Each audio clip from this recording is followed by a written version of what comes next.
नमस्कार, मैं हूं अंकुर। आप देख रहे हैं सत्य न्यूज़। एक नजर डालते हैं अब तक की सुर्खियों पर। कर्नाटक कांग्रेस अध्यक्ष डीके शिवकुमार ने आज दिल्ली में पार्टी अध्यक्ष मल्लिकार्जुन खड़गे से मुलाकात की।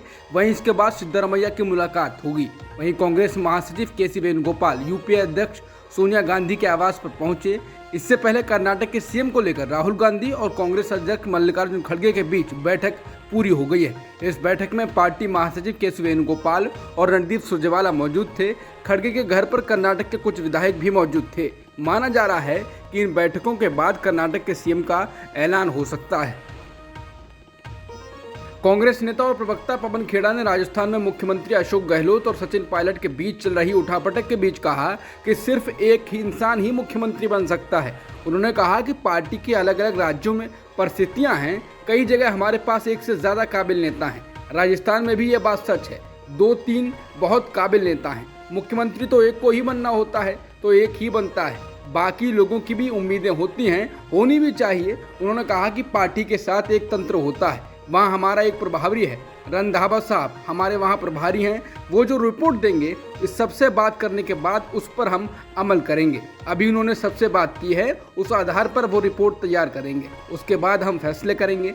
बता दें, सचिन पायलट ने राज्य सरकार को 15 दिन का अल्टीमेटम दिया है और इसके बाद फिर से वो प्रदेश के आंदोलन में उतर सकते हैं।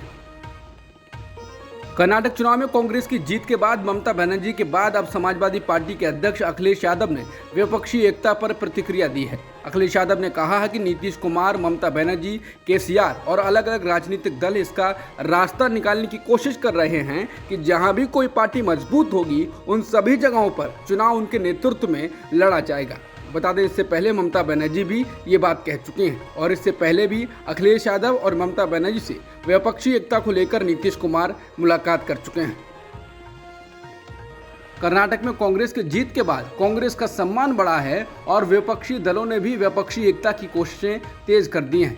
इस सिलसिले में झारखंड के मुख्यमंत्री हेमंत सोरेन ने सोमवार को कांग्रेस अध्यक्ष मल्लिकार्जुन खड़गे से मुलाकात की। हालांकि ये बताया गया है कि सोरेन ने कांग्रेस को जीत के लिए बधाई दी, लेकिन सूत्रों का कहना है कि इस दौरान विपक्षी एकता पर बातचीत हुई।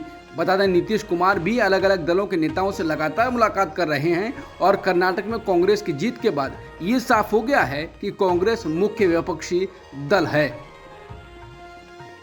बिहार की राजनीति में हमेशा प्रासंगिक बने रहने वाले पूर्व मुख्यमंत्री जीतन राम मांझी ने फिर मुंह खोला है और इस बार सीएम नीतीश कुमार के खिलाफ जमकर बयानबाजी की है। हिंदुस्तानी अवाम मोर्चा सेक्युलर की राष्ट्रीय परिषद की बैठक में उन्होंने जमकर नीतीश को कोसा। मांझी के तेवर से लग रहा है कि वो जल्द ही महागठबंधन और नीतीश का साथ छोड़ देंगे। उनके पास बीजेपी के पास जाने का विकल्प हमेशा खुला रहता है और बीजेपी के राष्ट्रीय से लेकर प्रदेश स्तरीय नेता उन्हें ऑफर देते रहते हैं। मांझी ने कहा, हालांकि राजनीति में वादे नहीं होते, फिर भी मैंने नीतीश कुमार को समर्थन देने का संकल्प लिया है। कांग्रेस हो या माकपा महागठबंधन में समन्वय समिति बनाने की मांग सभी ने की है। अगर ये समिति नहीं बनती है तो मेरे साथियों ने मुझे सलाह दी है कि आप नीतीश और महागठबंधन से किनारा कर लें। जीतन राम मांझी ने नीतीश को लेकर कुछ व्यक्तिगत हमले भी किए। उन्होंने कहा कि नीतीश जी ने हमारे साथ अच्छा नहीं किया। हमारा 2 विभाग थे, एक विभाग काट दिया, हमें इससे घाटा हो गया है। केंद्रीय परिवहन मंत्री नितिन गडकरी के नई दिल्ली के मोतीलाल नेहरू रोड स्थित सरकारी आवास के लैंडलाइन नंबर पर एक धमकी भरा कॉल आया। फोन कॉल के जरिए जान से मारने की धमकी मिली। अधिकारियों ने कहा कि अज्ञात कॉलर ने सोमवार देर रात मंत्री के आवास पर संपर्क किया। उसने अपना विवरण साझा नहीं किया और केवल मांग की कि वो मंत्री से बात करना चाहता है। उसने जान से मारने की धमकी दी। मामले में दिल्ली पुलिस ने कहा कि नितिन गडकरी के आवास पर मिली जान से मारने की धमकी की सूचना मंत्री के स्टाफ ने पुलिस को दी थी। विवरणों का सत्यापन किया जा रहा है और जांच की जा रही है। टेलीकॉम सेक्टर की प्रमुख कंपनियों में से एक वोडाफोन अगले 3 साल में 11,000 नौकरियां कम करेगा। इस टेलीकॉम कंपनी की नई सीईओ मार्गरेटा डेला वेले ने ये घोषणा की है।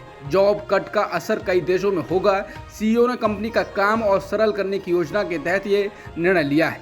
बता दें, वोडाफोन समूह भारत समेत कई देशों में कारोबार करती है। इस कंपनी में करीब 1 लाख लोग कार्यरत हैं। 11,000 नौकरियों में कटौती इस कंपनी के लिए अब तक की सबसे बड़ी कटौती है। पीएम मोदी जून में अमेरिका जाने वाले हैं और उससे पहले अमेरिकी सरकार द्वारा जारी धार्मिक आज़ादी रिपोर्ट में भारत के हालात पर चिंता जताई गई है। रिपोर्ट में कहा गया है कि भारत में धार्मिक समुदायों को निशाना बनाया जा रहा है। हालांकि पिछले 4 वर्षों से ऐसी रिपोर्ट हर साल आती है और भारत सरकार ऐसी रिपोर्ट को रिजेक्ट करती रही है, लेकिन इस बार स्थिति अलग है। पीएम मोदी अमेरिकी राष्ट्रपति जो बाइडेन के निमंत्रण पर अमेरिका की यात्रा करने वाले हैं। अमेरिकी विदेश मंत्री एंटनी ब्लिंकन ने वॉशिंगटन में एक कार्यक्रम के दौरान 2022 की अंतर्राष्ट्रीय धार्मिक स्वतंत्रता की रिपोर्ट जारी की। हालांकि ब्लिंकन के आधिकारिक भाषण में भारत का जिक्र नहीं किया गया है।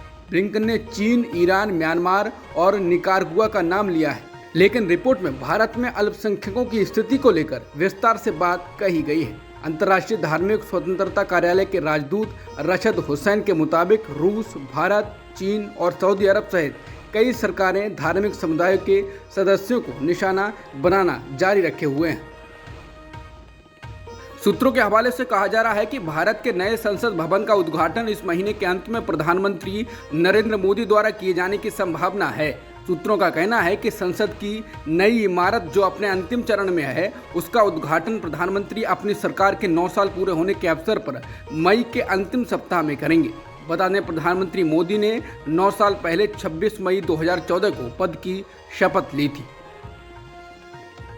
सुप्रीम कोर्ट ने सोमवार को उपराष्ट्रपति जगदीप धनखड़ और केंद्रीय कानून मंत्री किरेन रिजिजू के खिलाफ न्यायपालिका और न्यायाधीशों की नियुक्ति के लिए कॉलेजियम प्रणाली पर उनकी टिप्पणी के खिलाफ याचिका पर विचार करने से इनकार कर दिया।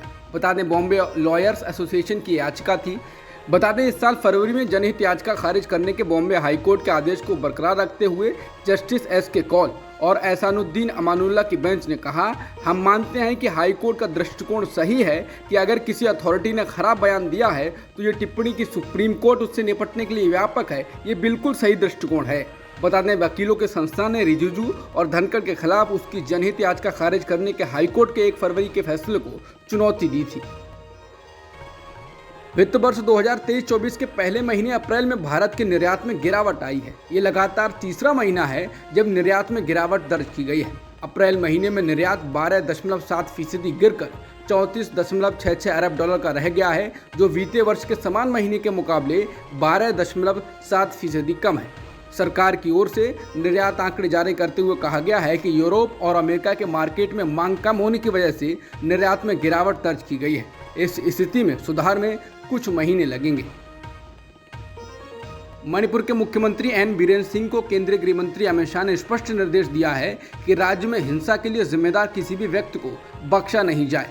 उन्होंने आश्वासन दिया है कि केंद्र सरकार राज्य में शांति बहाल करने में हर संभव मदद करेगी।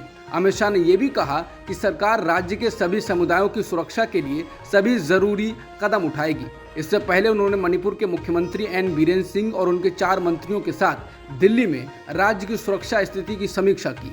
बता दें, मणिपुर में मैतेई और कुकी समुदाय के बीच संघर्ष में 60 से अधिक लोगों की मौत हो चुकी है और कई घायल हुए हैं। राज्य में 3 मई को हिंसा तब शुरू हुई जब मैतेई समुदाय के लोगों को जनजातीय लोगों का दर्जा देने के खिलाफ ट्राइबल सॉलिडेरिटी मार्च निकाला गया था।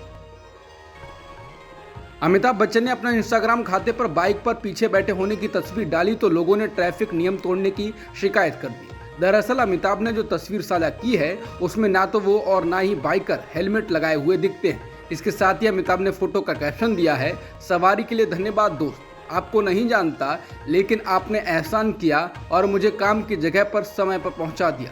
तेजी से और ना सुलझाने वाली ट्रैफिक जाम से बचने के लिए धन्यवाद कैप्ड, शॉर्ट्स और पीले रंग के टी शर्ट वाले। हालांकि जब लोगों ने उनके हेलमेट ना पहनने और नियमों का पालन ना करने के लिए खिंचाई की तो उन्होंने सफाई जारी की। अब वो ये सफाई दे रहे हैं कि वो बस एक क्रू मेंबर की बाइक पर बैठकर मटर गश्ती कर रहे थे। उन्होंने स्पष्ट किया कि वे वास्तव में कहीं नहीं गए थे, बल्कि ये आभास पैदा कर रहे थे कि वो यात्रा कर रहे हैं। अब तक की सुर्खियों में इतना ही। बाकी खबरों के लिए बने रहिए सत्यहिंदी.com के साथ।